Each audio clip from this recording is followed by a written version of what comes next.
The U.S. says it is designating Colombia's largest drug trafficking gang, Clan de Golfo, as a terrorist organization.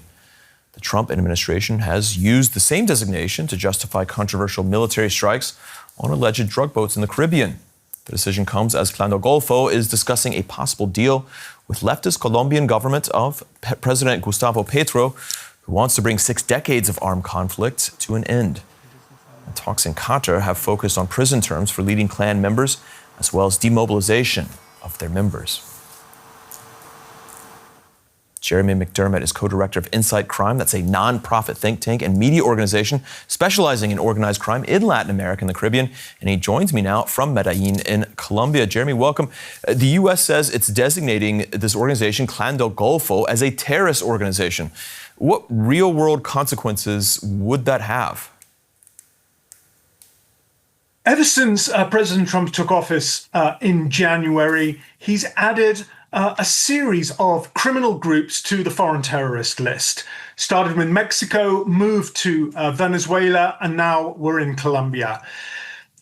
It seems to indicate a fusion of the war on drugs with the war on terror, and an increasingly militaristic approach from the United States. What practical effects it's going to have remains to be seen, but it does seem to offer President Trump a wider judicial toolbox in his attempts to tackle organized crime in Latin America.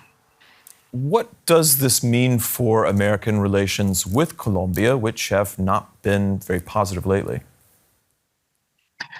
Yes, that's a bit of understatement there. Relations between Colombia and the United States are the worst they've been for decades. You have to remember that Colombia has been the United States' most unwavering ally in the region. But President Petro and President Trump, right from the get-go, have had a clash of personalities. Colombia's been decertified in the war on drugs. The Colombian president's been put on the list of sanctioned individuals for drug trafficking. So the relations are not at a good point. This is certainly not going to help because it complicates President Petro's negotiations with the Clan del Golfo, the Gaitanistas as they call themselves, and it closes a lot of options for the Colombian president as far as reaching a peace deal is concerned. Jeremy, tell us about Clan del Golfo. Is it a terrorist organization?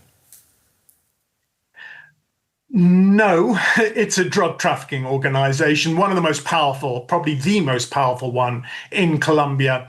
However, the designation is not totally out there in the sense that it was born from a group called the United Self-Defense Forces of Colombia that demobilized in 2006, and that group was on the US terrorism list.